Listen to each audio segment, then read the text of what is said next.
Buenas tardes a todos. El día de hoy tengo el gusto de presentarles al doctor Daniel Torres Martínez, quien es médico adscrito al servicio de genética y está encargada del área de biología molecular.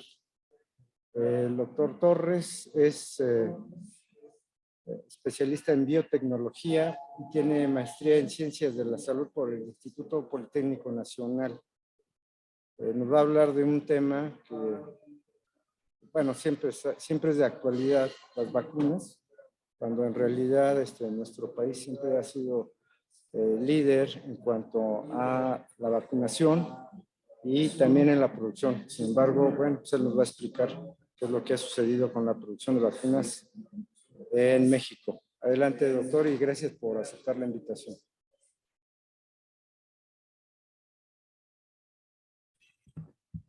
Hola, buenas tardes. ¿Ya me escuchan? Buenas tardes. Sí, te escuchamos, Daniel. Ok. Adelante.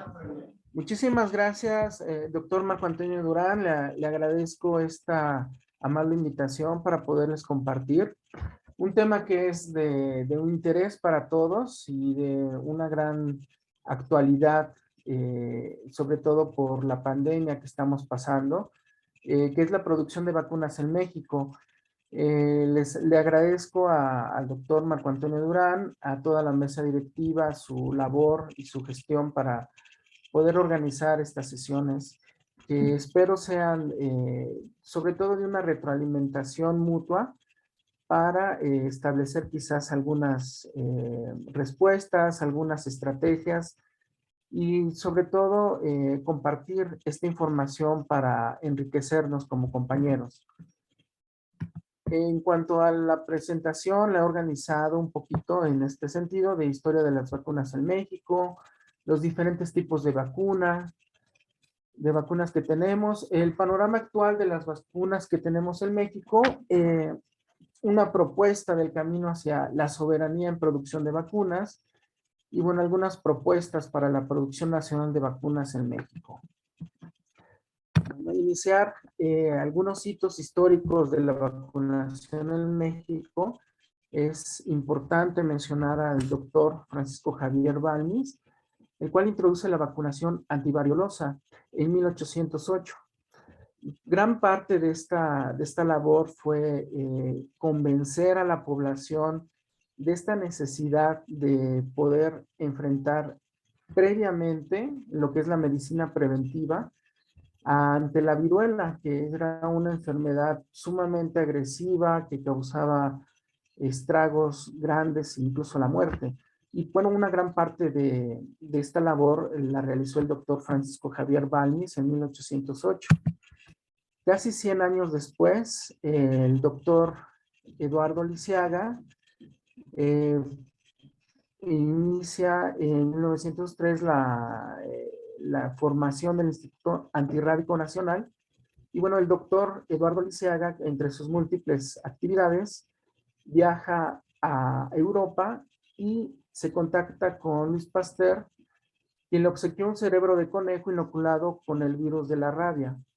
Y bueno, él hizo todos los esfuerzos para poder iniciar en México la vacuna antirrábica. Y claro, además de una gran labor en diferentes ámbitos de la salubridad en México y fundador del Hospital General de México que lleva su nombre, doctor Eduardo Lisiaga. Y más adelante, en 1908, se elabora la Ley Constitutiva del Instituto Bacteriológico Nacional, creado para el estudio de las enfermedades infecciosas y la preparación de vacunas, sueros y antitoxinas para prevenir y curar las enfermedades.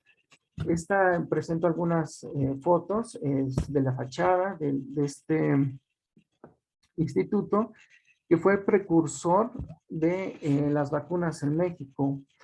Sin embargo, después de la Revolución Mexicana, parte de estas instituciones que fueron creadas durante el Porfiriato no recibieron el apoyo que deberían durante los siguientes gobiernos, como fue el gobierno de Carranza, lo cual pues hizo que no se concluyeran algunos proyectos y estas instituciones no recibieron el apoyo como deberían posteriormente a la Revolución Mexicana. Pero bueno, otro de los alcances importantes de la vacunación en México, en 1951 se registra en San Luis Potosí el último caso de viruela, como resultado de arduas jornadas de lucha antivariolosa, en las que la vacunación jugó el papel más importante. Y bueno, pues es una gran labor que en México se alcanzó la erradicación de la viruela incluso antes en otras partes del mundo. Y en 1951 también se inicia la vacunación de PSG contra la tuberculosis. Posteriormente, en 1954, se empieza a producir el toxoide tetánico y al año siguiente ya se prepara la vacuna contra difteria, tosferina y tétanos. Y bueno, algo que se trabajó en 1980, se crean las jornadas intensivas de vacunación. Estas jornadas es sumamente importante la labor que se realiza en México, pues no es únicamente la acción de vacunar a la población como tal, sino es sensibilizar a toda la población de la importancia de la aplicación de estas vacunas que posteriormente fueron evolucionando hacia las fases intensivas de vacunación, después los días nacionales de vacunación, las semanas nacionales de vacunación y finalmente las semanas nacionales de salud. En 1991, por decreto presidencial, se crea el Consejo Nacional de Vacunación, la CONAVA, con el objetivo de fundamentar, de coordinar las acciones en materia de vacunación de las instituciones que integran el área de la salud en los sectores público, social y privado. Es decir, en 1991 sabemos de que será esta consolidación de que no es suficiente la labor pública de las instituciones públicas, sino que tiene que contar para que se lleve a cabo una vacunación real y efectiva, el aporte del sector social y privado. Y bueno, pues un hito importante de la vacunación en México en el 2021 inicia la campaña de vacunación para la COVID-19 en México, siendo en el Hospital General de México la primera aplicación. Y bueno, en cuanto al esquema de vacunación y todas las vacunas que tenemos en nuestro plan universal de vacunación en el 2022, tenemos la BCG, la vacuna hexavalente acelular, que sustituye a la pentavalente en el 2019. Tenemos la del rotavirus, la hepatitis, la del neumococo, la de la influenza, SRP, el neumococo conjugada. Y bueno, así tenemos el esquema de vacunación para las niñas y niños menores de 10 años. Esta es la actualización para el 2022, en la que ya se considera a los 59 meses la influenza, una segunda dosis anual, a los 6 años la CRP. En el caso de adultos, tétanos y difteria a partir de los 15 años de edad hasta completar las 5 dosis que contengan los componentes tetánico, diftérico, es decir, deben tomarse en cuenta las dosis aplicadas de la pentavalente o bien, como habíamos mencionado, en el 2019 ya será esta transición hacia la hexavalente de PT y TD. Un refuerzo de cada 10 años, o si ya se completó el esquema de 5 dosis referidos, aplicar en caso de presentarse una lesión potencialmente de C. tetani. Y así tenemos las otras vacunas, la rubiola, hepatitis B, la infección por virus del papiloma humano, donde ya se considera mujeres adolescentes en quinto grado de primaria o de 11 años en edad no escolarizada. También, bueno, considerando los tétanos, difteria, tosferina, acelular, la antiinfluenza, es decir, la vacuna de la influenza para población de 10 a 59 años de edad con factores de riesgo, y toda la población a partir de 60 años o más. La antineumocóxica polisacárida 23 valente, infección por neumococo en la población de 65 años de edad y de 60 a 64 años con factores de riesgo. Y en el esquema de vacunación del 2022 también se considera para trabajadores de la salud la vacuna antiinfluenza, una dosis de 0.5 mililitros cada año, antihepatitis B, 2 dosis de 20 miligramos o bien 3 dosis de 10 microgramos cada una a los 0, 1 y 6 meses, sarampión, rubiola, tétanos y difteria. Es decir, nosotros tenemos un programa de vacunación universal y, bueno, este programa de vacunación universal representa un orgullo para México y, bueno, surgió con la finalidad de mejorar la sobrevida infantil, promover, proteger y cuidar la salud de todos los niños a través de las acciones de vacunación. Sin embargo, dado este gran plan del programa de vacunación universal, para que se pueda alcanzar los objetivos, es necesario considerar algunas recomendaciones. Cómo mantener la vigilancia continua del desempeño de los proveedores de vacunas para evitar desabastos de las mismas y retrasos en las entregas. Esto, bueno, quisiéramos nosotros que no hubiera un desabasto, sin embargo, ya en algunos estados, en años anteriores, pues no se han encontrado la vacuna en cantidad suficiente para la población, por lo cual tenemos que seguir trabajando en esta recomendación. Mejorar la coordinación institucional del sector salud para impulsar las compras consolidadas multianuales y evitar desabastos. Otra recomendación, pues, es asegurar el abastecimiento oportuno y eficiente de vacunas, cartillas, formatos de censo nominal y otros insumos que permitan abatir las oportunidades perdidas de vacunación. Bueno, entonces, ante este panorama, es importante mencionar los diferentes tipos de vacunas que nosotros tenemos. Y en ese sentido vamos a tener diferentes tipos. Algunas son vacunas vivas atenuadas. Estas utilizan una forma debilitada del germen. Las vacunas inactivadas usan a una versión muerta ya del germen. Las vacunas de subunidades, recombinantes, polisacáridas y combinadas. Estas son partes específicas del germen, como puede ser su proteína, algún azúcar o envoltura. Vacunas toxoides que usan una toxina, es decir, este producto dañino, es producido por el germen. Las vacunas de ARN mensajero utilizan el ARN mensajero que le da a sus células instrucciones sobre cómo producir una proteína, un trozo de proteína del germen. Las vacunas de vectores virales utilizan material genético que le da a sus células instrucciones para producir una proteína del germen. Estas vacunas también contienen un virus diferente o inofensivo que ayuda a llevar el material genético a sus células. Y bueno, en cuanto a las vacunas que nos han estado en la agenda pública, como es la de COVID-19, mencionaré algunas vacunas de ARN mensajero.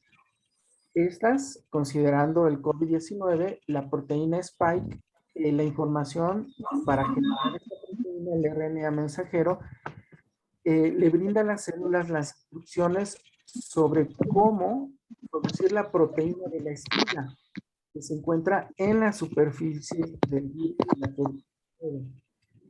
Esta, después de la vacunación, sus células comienzan a producir la proteína de espina. Entonces, ya nuestras células producen esta proteína de espina y al presentarla hacia la superficie de las células, esto hace que el organismo produzca anticuerpos para combatir la COVID-19. De tal manera que ya estos anticuerpos, al presentarse el virus, van a poder atacar al virus y evitar que avance el COVID-19. En cuanto a vacunas de vector viral, vector viral se crea material del Universidad COVID-19 General de México. inofensivo en relación con la COVID-19. Cuando el vector viral ya ingresa a las células, entrega el material genético del virus de la COVID-19 que brinda instrucciones a la para hacer copias de la proteína de espiga, estas que se encuentran en la superficie de las células. Y presentan las proteínas de espiga en su superficie, el cual el sistema inmunitario de anticuerpos que combaten la COVID-19. El 20 de septiembre. Aquí la vacuna es el vector viral, que es un virus que no va a causar ningún daño a las células humanas. En cuanto a otro tipo de vacunas, es la vacuna de subunidades proteicas.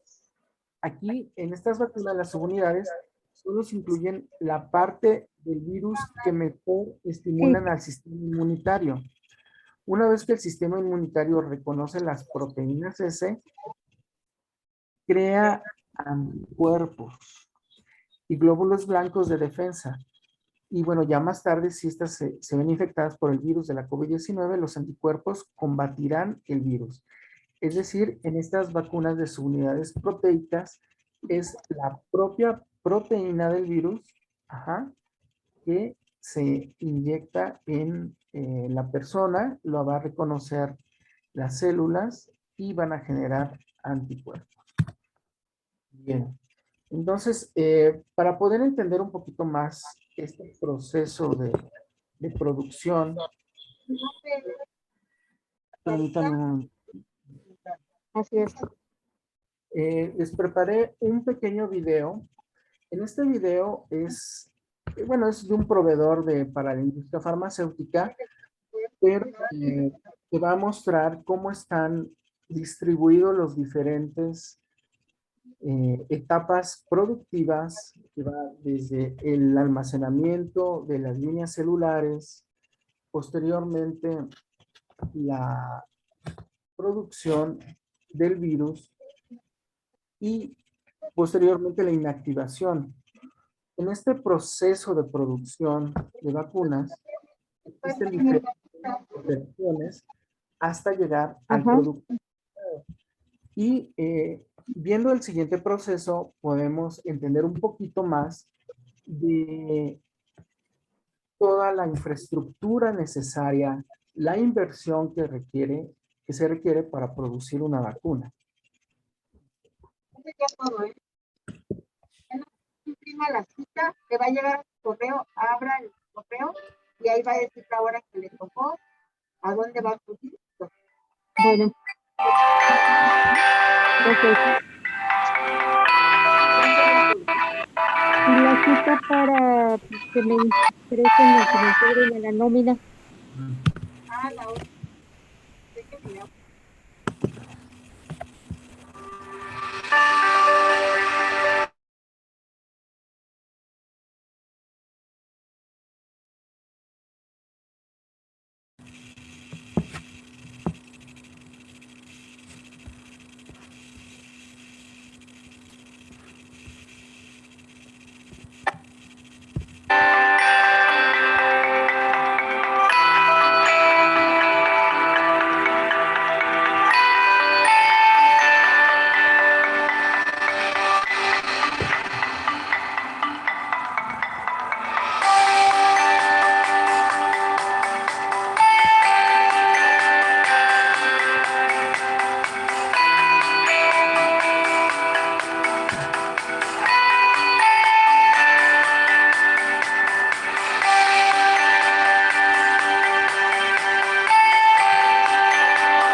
Bueno, pero en cuanto a esta primera parte del video, sabemos que los virus para poderse reproducir, necesitan de una célula. Entonces, las vacunas de virus inactivados primero requieren una célula hospedadora, que es la que va a brindar ese mecanismo para que el virus se pueda reproducir. Entonces, esta primera parte de la producción de vacunas requiere de medios de cultivo y del escalamiento de la producción de células. Entonces, esta cell expansion es la primera parte, que es producir células que posteriormente van a ser inoculadas con un virus para que se pueda llevar a cabo la producción de estas partículas de virus que se requieren para las vacunas. Continuamos.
Ok, entonces para poder producir una vacuna va a llevar cierto tiempo, algunos pasos donde durante toda esta trazabilidad de nuestro producto se va generando un control de calidad en cada uno de los pasos y operaciones unitarias hasta llegar a la última parte, que es el llenado, y tener una dosis que puede ser utilizada para aplicarla.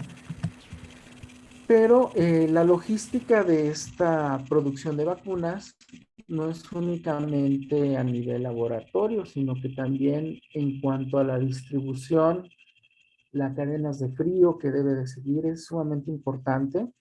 Y esta última parte es tan importante como la misma producción.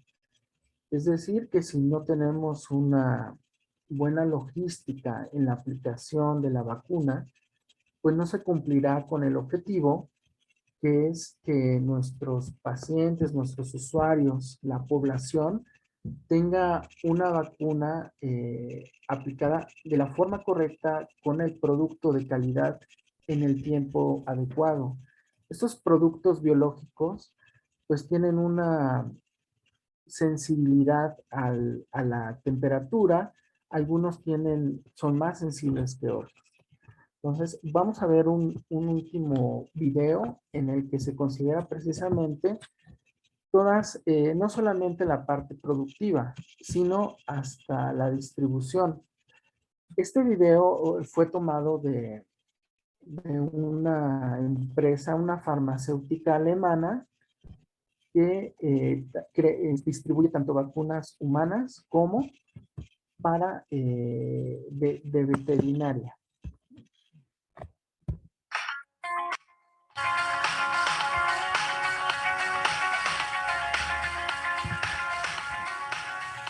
Boehringer Ingelheim Vetmedica Incorporated is a global manufacturer of biological vaccines for different species of animals: pigs, cows, horses, cats, and dogs.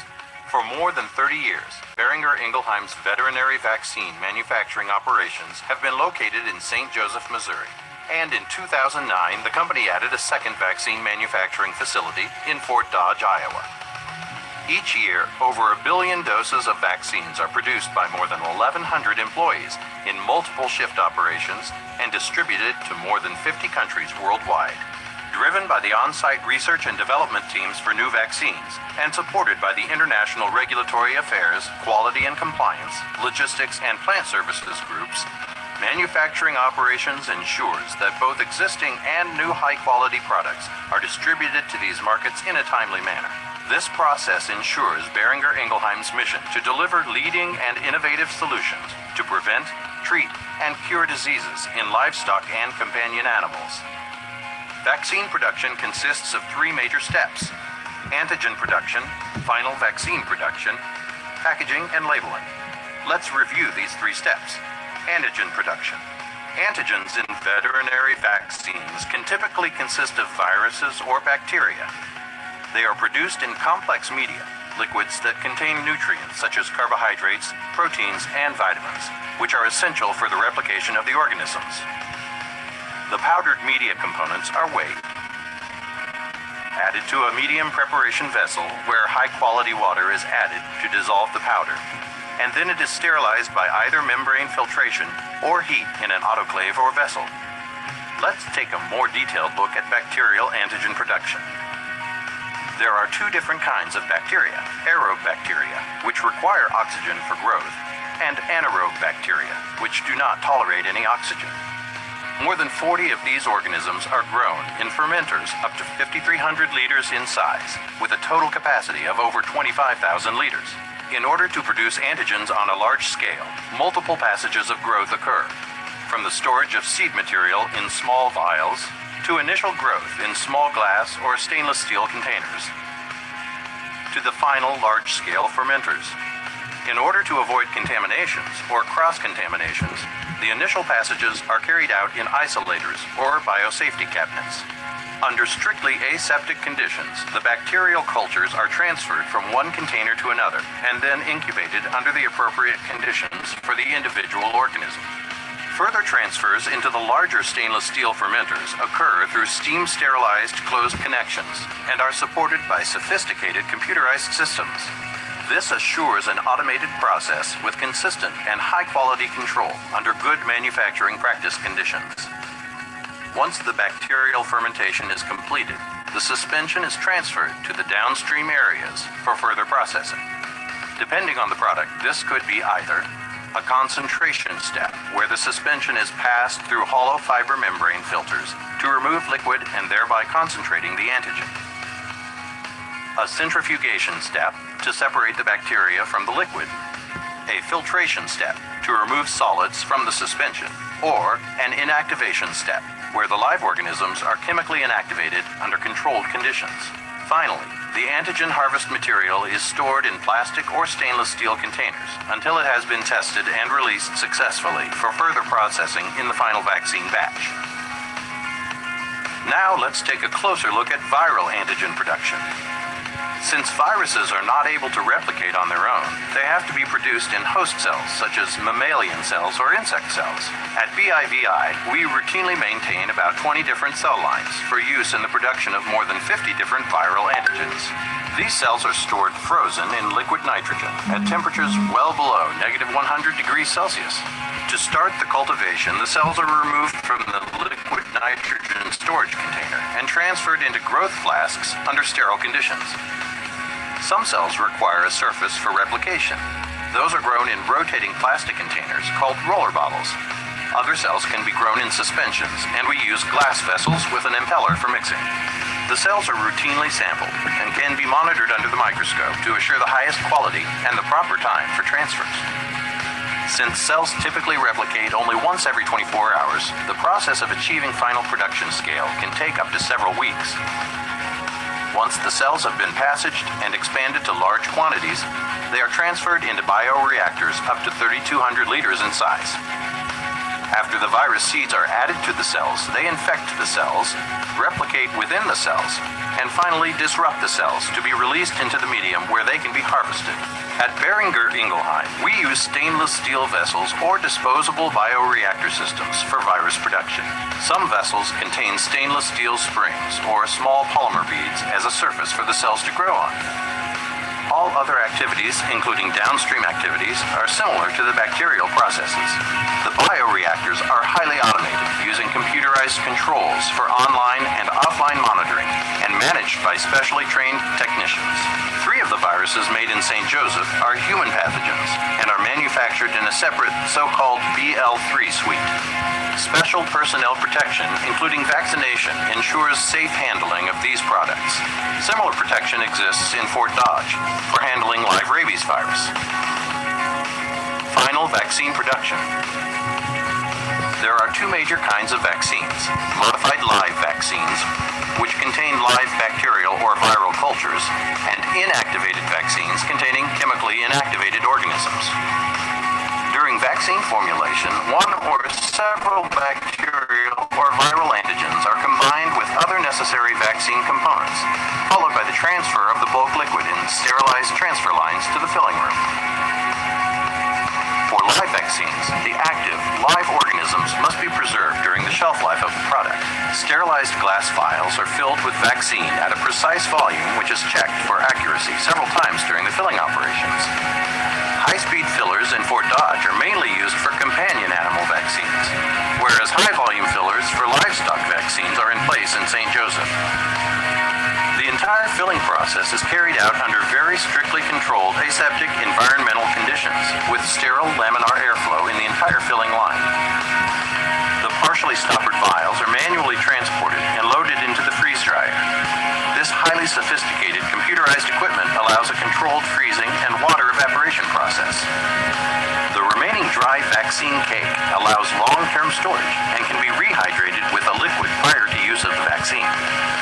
At the end of the freeze-drying cycle, the vials are stoppered automatically under vacuum and then removed and transferred to the capping operation where the final seal is applied. At Boehringer Ingelheim, up to 3 million doses of freeze-dried vaccine can be produced per day in this fashion. The filling process for inactivated vaccines is very similar. However, these vaccines are typically filled in plastic bottles. The bottles are pre-sterilized by irradiation. In addition to vaccines filled into glass or plastic bottles, some vaccines are filled directly into pre-sterilized syringes. Packaging and labeling. Packaging and labeling at Boehringer Ingelheim is state-of-the-art. From the highly innovative machines to the technically trained workforce, the department is the final step in the manufacturing process. In 2012, BIVI packaged approximately 32 million units, equaling 102 million bottles and syringes in 900 different packaging presentations for over 50 countries.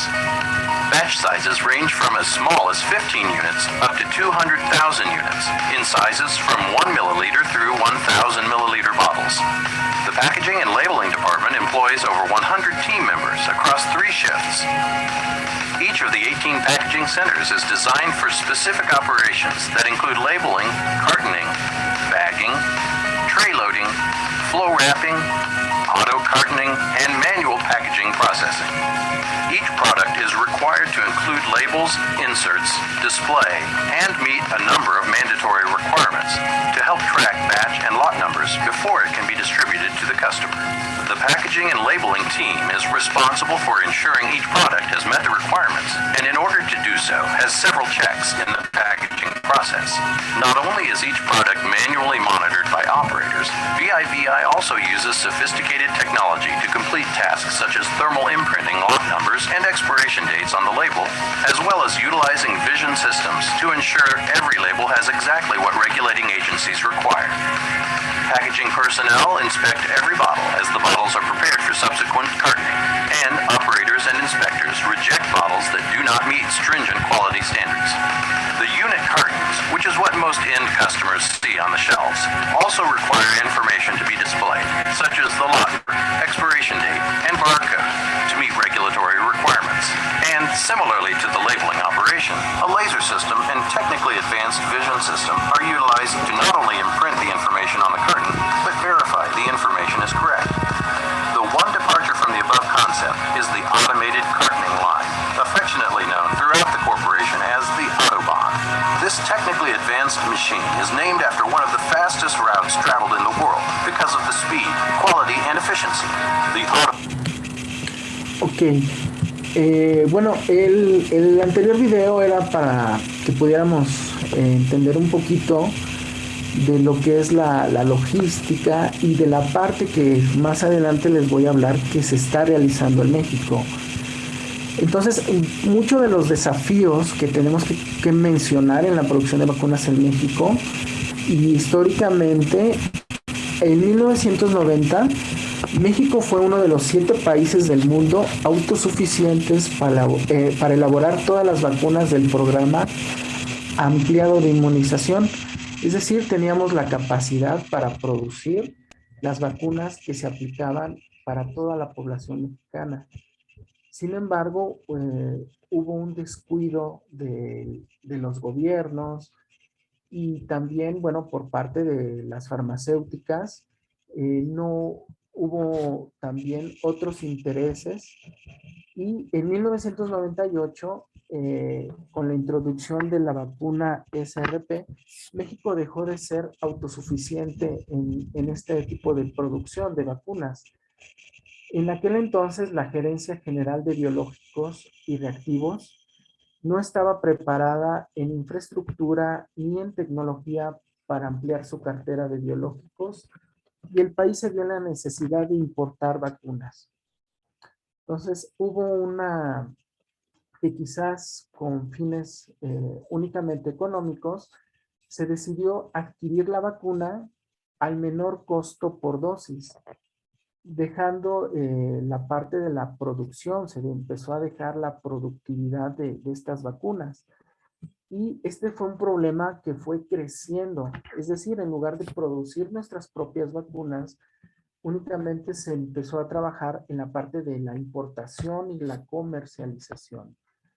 En octubre de 1999 se crea el Instituto Paraestatal Birmex de Biológicos y Reactivos en sustitución de la Gerencia General de Biológicos y Reactivos, como responsable de las anteriores tareas de producir, importar y distribuir y comercializar las vacunas, sueros y reactivos para la población mexicana. Y bueno, como mencionaba, este problema de la producción se fue dejando, se fue aumentando la problemática, de tal manera que en el 2016 México ya importaba todas las vacunas del esquema nacional, incluidas la paraestatal que vende a los estados. Entonces, viendo la evolución de estas diferentes problemáticas que se fueron acumulando de 1998 al 2016, en el año de 1998, la vacuna de sarampión dejó de producirse al sustituirse por la SRP, es decir, la triple. Se suspendió el suero antirrábico por problemas de potencia. La vacuna DPT redujo su demanda al introducirse la pentavalente en el esquema de inmunización en el 2003. Debido a eso se suspendió la producción.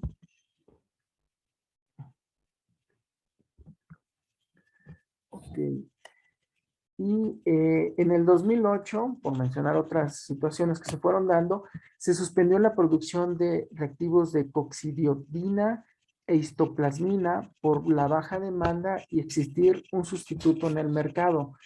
Es decir, que se fue apostando a adquirir un producto más económico, pero se descuidó que no solamente es el adquirir el producto, sino que si tú lo dejas de producir, te vuelves dependiente de los contratos comerciales, de las casas comerciales, y bueno, este problema se fue incrementando. Birmex, en febrero del 2021, tuvo un contrato con la producción de vacunas de Cancio Bio, y las primeras vacunas contra la COVID-19 fueron envasadas en México y salen de la planta Bruckmex, que es el municipio de Márquez, Querétaro. Pero, es decir, aquí llegan estas vacunas chinas, pero únicamente llegan para ser envasadas.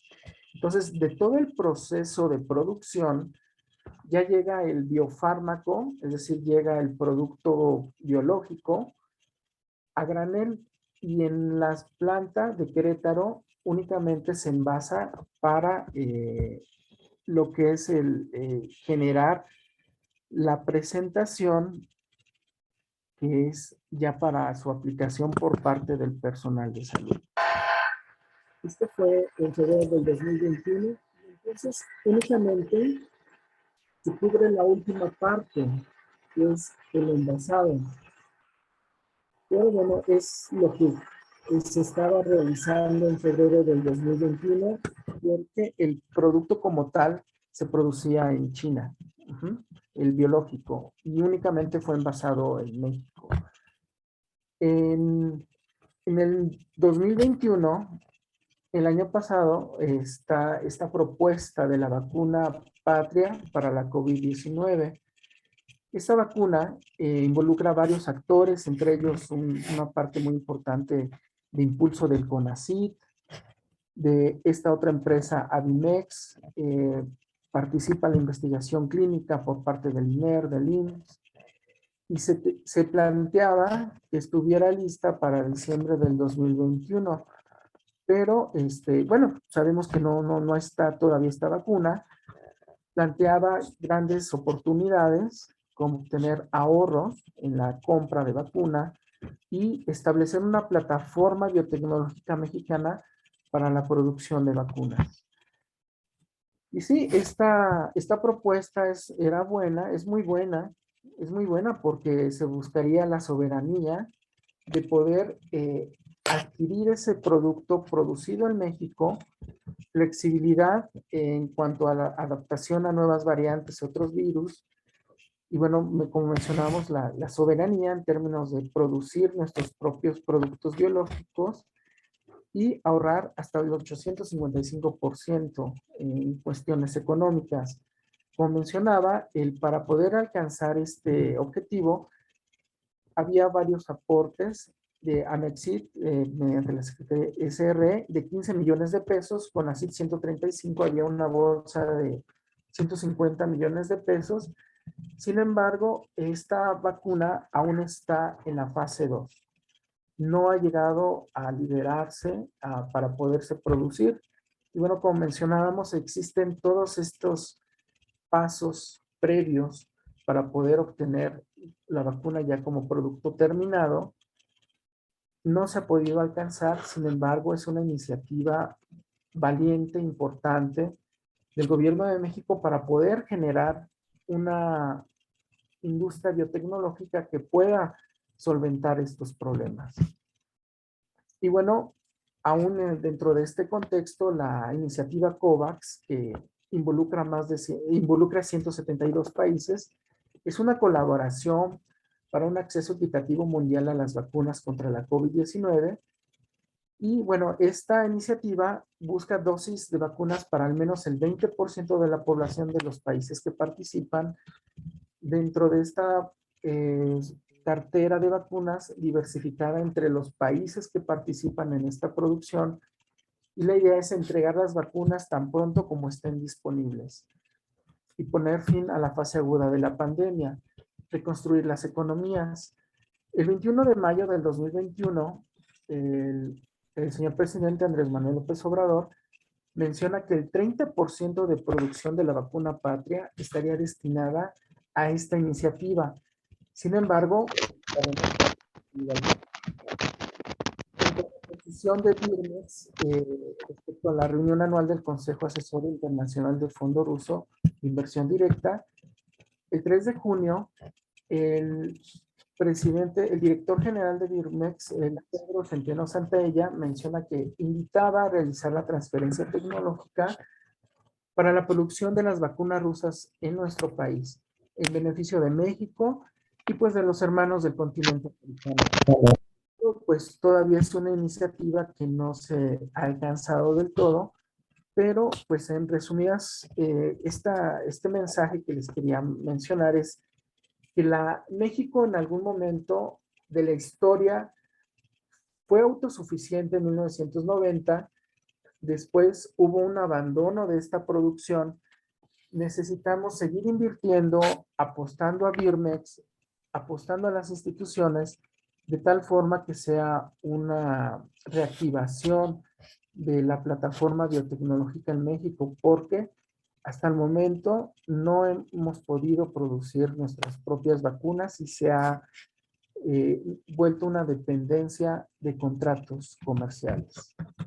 Y bueno, en el contexto internacional, no es el único caso de México. Existen algunas situaciones como ello, el ébola, en el que la UNICEF y la OMS anuncian de una primera reserva mundial de vacuna contra el ébola, pero sin embargo esta reserva es muy limitada a 6.890 dosis.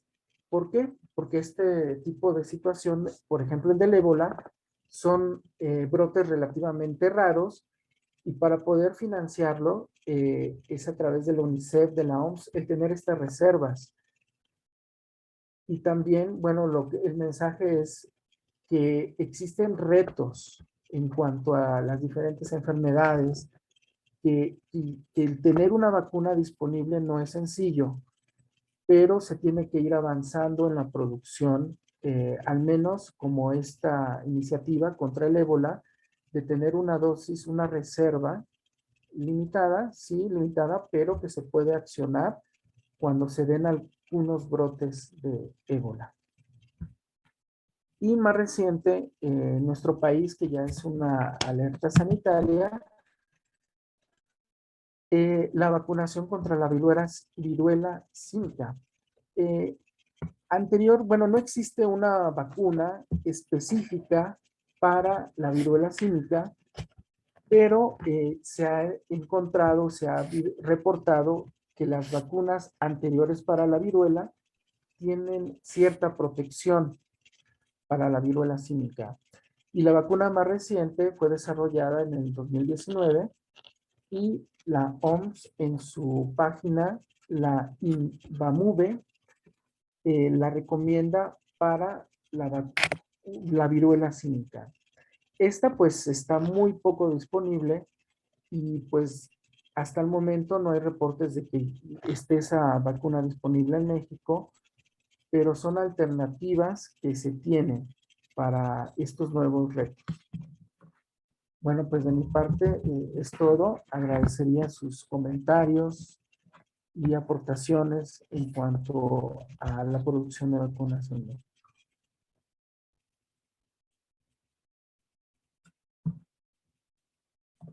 ¿Alguna pregunta o algún comentario?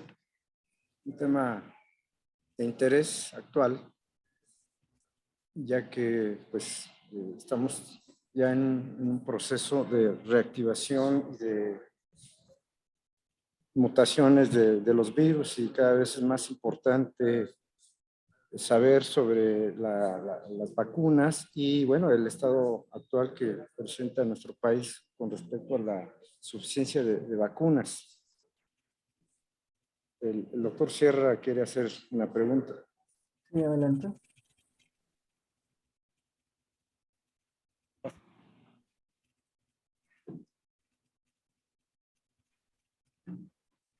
Hola, doctor Daniel. Muchas gracias. Hola, Excelente tardes. presentación. Muchas gracias. Muy interesante. En relación a la vacunación en México, ¿cómo nos encontramos actualmente? ¿Crees que nos falta muchísimo? ¿Vamos en un lugar intermedio? ¿Crees que estemos empatados a nivel mundial? ¿Qué es lo que más tú consideras que podría México aportar para crecer en cuanto a cubrir las necesidades de las vacunaciones y hacer programas de vacunación? Sí, pues creo que México tiene un programa de vacunación universal que es muy bueno y de parte de la población hay una sensibilidad, la población es sensible a las campañas de vacunación. Sin embargo, la disponibilidad de la vacuna es limitada y en algunos periodos ha habido escasez de algunos tipos de vacuna. Entonces, la disponibilidad del biológico pues está limitada a los contratos comerciales que se pueden alcanzar porque no tenemos una producción nacional que satisfaga las necesidades. Entonces, es de suma importancia el que México elabore políticas públicas, no solo para la adquisición de los productos biológicos al mejor precio, sino para garantizar la disponibilidad.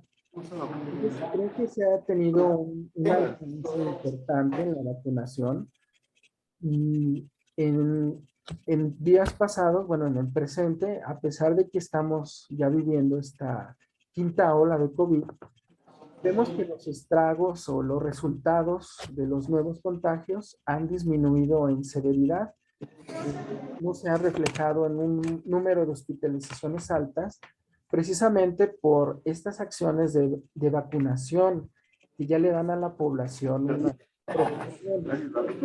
Pero sí existe, bueno, sabemos que está este proyecto de la vacuna patria, pero el apoyo que fue descuidado para la industria biotecnológica nacional, pues ahora es un reflejo, ¿no? Que aunque estuvo este apoyo en el ánimo de tenemos científicos mexicanos con un gran potencial, pero pues una plataforma biotecnológica para poder producir una vacuna no es sencilla.